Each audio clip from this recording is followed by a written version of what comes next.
Friends, welcome to my channel. আমি চন্দ্রলেখা ক্রিয়েশনে আপনাদের সবাইকে স্বাগত জানাই।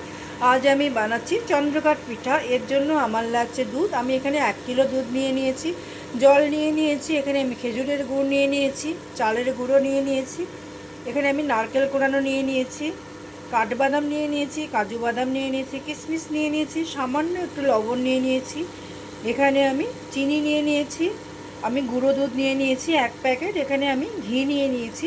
আমি কিন্তু আতপ চাল ভিজিয়ে রেখেছিলাম 3 থেকে 4 ঘন্টা, তারপরে সেটাকে শুকিয়ে গুঁড়ো করে নিয়েছি বাড়িতেই। এবারে আমি যেটা করব, আমি কাঠবাদাম এবং কাজু বাদামটাকে একটু ছোট ছোট করে কেটে নিচ্ছি। এই যে আমি কাঠবাদাম আর কাজু বাদামটাকে কেটে নিলাম ছোট ছোট করে। এবারে আমি যেটা করব, আমি গ্যাসে কড়াইটা বসিয়ে দিয়েছি, আমি একটুখানি ঘি দিচ্ছি, খুবই সামান্য, আঁচটা কমিয়ে দিচ্ছি। আমি কাঠবাদামটা দিয়ে দিলাম, কাজু বাদামটা দিয়ে দিচ্ছি, আমি কিশমিশটা দিয়ে দিচ্ছি। আমি হালকা একটু ভেজে নিচ্ছি। আমি 1 থেকে 2 মিনিট একটু ভেজে নিলাম। এবারে আমি নামিয়ে নিচ্ছি। এবারে কড়াইতে আমি খুব সামান্য একটু জল দিচ্ছি, এতে আমি খেজুরের গুড়টা দিয়ে দিচ্ছি। অনেক সময় কি হয়, দুধে খেজুরের গুড়টা দিলে দুধটা অনেক সময় কেটে যায়, কিন্তু আমি যদি এভাবে জলে একটু মেল্ট করে নিই গুড়টাকে, তাহলে কিন্তু আর দুধটা কেটে যাবে না।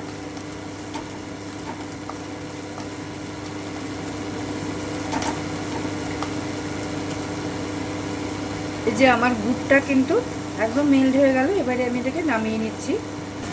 আমি মিক্সির জারে চিনিটা নিয়ে নিচ্ছি, চিনিটাকে একটু গুঁড়ো করে নিচ্ছি। আমি গ্যাসে কড়াইটা বসিয়ে দিলাম। এবারে আমি এতে দুধটা দিয়ে দিচ্ছি। আমি সামান্য একটু জল দিচ্ছি। এখানে যেহেতু ভালো গরুর দুধ পাওয়া যায় না, তাই আমি কিন্তু ভাগীরথী প্যাকেটের দুধটা ইউজ করছি। আমি ভালো করে একটু ফুটিয়ে নিচ্ছি দুধটাকে। এই শীতের মরশুমে এটা কিন্তু একবার অবশ্যই তৈরি করে খেয়ে দেখবেন, আশা রাখি ভালো লাগবে। আমার ভিডিও দেখবেন, অবশ্যই লাইক, কমেন্ট, শেয়ার, সাবস্ক্রাইব করবেন। যারা আমার চ্যানেলটি এখনও সাবস্ক্রাইব করেননি, তারা প্লিজ প্লিজ প্লিজ আমার চ্যানেলটিকে সাবস্ক্রাইব করুন, পাশে থাকুন। আর যারা আমার চ্যানেলটিকে সাবস্ক্রাইব করেছেন, তাদেরকে অসংখ্য অসংখ্য ধন্যবাদ আমার পাশে থাকার জন্য, আমাকে সাপোর্ট করার জন্য। এভাবেই আমাকে অনুপ্রাণিত করুন।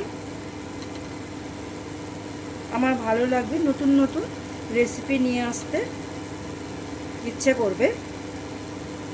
আমি আর একটুখানি ফুটিয়ে নিচ্ছি। দুধটা কিন্তু ভালো মতো ফুটে গেছে। এবারে আমি চালের গুঁড়োটা দিয়ে দিচ্ছি। খুব ভালো করে নেড়ে নিতে হবে, যেন একটুও গোটা না হয়। আমি এখানে 1 কাপ চালের গুঁড়ো ইউজ করেছি। এবারে কিন্তু অনবরত নেড়ে যেতে হবে, এই যে গোটাগুলো যেন না থাকে।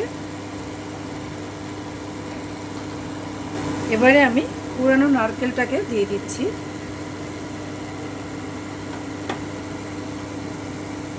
এবারে কিন্তু অনবরত নেড়ে যেতে হবে, নাহলে কিন্তু ছিটতে থাকবে। এই যে আমার কিন্তু আর একটাও গোটা নেই, সব গোটাগুলো ভেঙে গেছে। সাইডগুলোকে একটু এইভাবে নামিয়ে নিচ্ছি।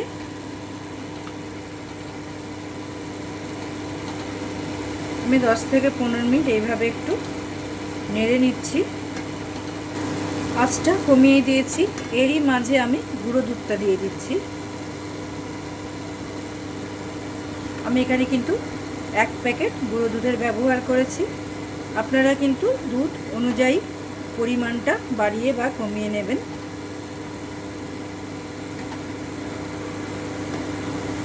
আমি এই পর্যায়ে সামান্য একটু লবণ দিয়ে দিচ্ছি। যে কোনো মিষ্টি খাবারে একটু লবণ দিলে তার স্বাদটা কিন্তু আরও বেড়ে যায়।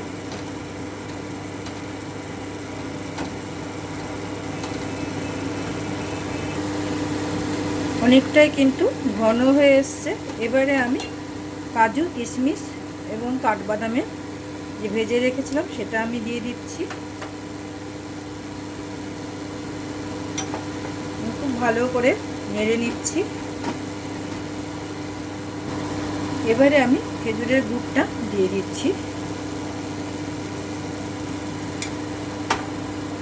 গুড়ের রান্নাতে কিন্তু সবসময় একটু চিনি দিতে হয়, তাই আমি একটু চিনিও দেব। আমি কিন্তু আঁচটা কমিয়ে দিচ্ছি, দিয়ে আমি একটু চিনি গুঁড়োটা দিয়ে দিচ্ছি। আপনারা কিন্তু মিষ্টিটা আপনাদের যে যেরকম খান সেই অনুপাতে দেবেন।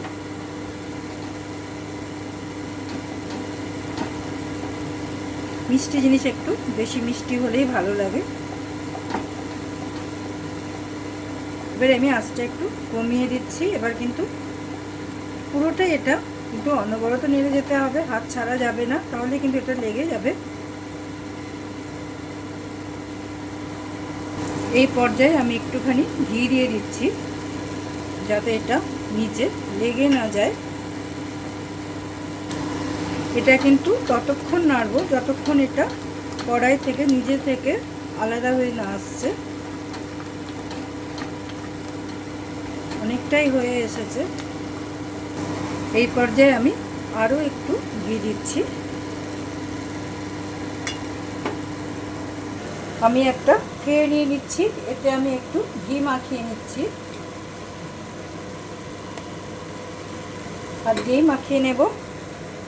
এই যে আমি ঘি মাখিয়ে নিলাম, আমার কিন্তু হয়ে এসছে। এই পর্যায়ে আমি আরও একটু ঘি দিয়ে দিচ্ছি। আমি আরও একটুক্ষণ নেড়ে নেব, 3 থেকে 4 মিনিট, তারপরে আমি গ্যাসটা অফ করে দেব। এই যে তৈরি আমার চন্দ্রকাঠ পিঠে। আমি এবারে গ্যাসটা অফ করে দিচ্ছি। আমি ট্রেতে ঢেলে নিচ্ছি। এই যে আমি ঢেলে নিলাম। এবারে আমি একটু ঠান্ডা জলে হাতটা ধুয়ে নিচ্ছি, নিয়ে আমি এটাকে একটু এইভাবে একটা শেপ দিয়ে নেব। খুব গরম, তাই ঠান্ডা জলে কিন্তু একটু হাতটা অবশ্যই ধুয়ে নিতে হবে। এইভাবে আমি শেপ দিয়ে নিচ্ছি। এই যে তৈরি আমার চন্দ্রকাঠ পিঠে। আমি এইভাবে 1 ঘন্টা রেস্টে রাখবো, তারপরে আমি বরফির আকারে কেটে নেব। 1 ঘন্টা পরে এটাকে আমি এবারে কেটে নিচ্ছি। এইভাবে বরফির আকারে আমি পুরোটা কেটে নিব।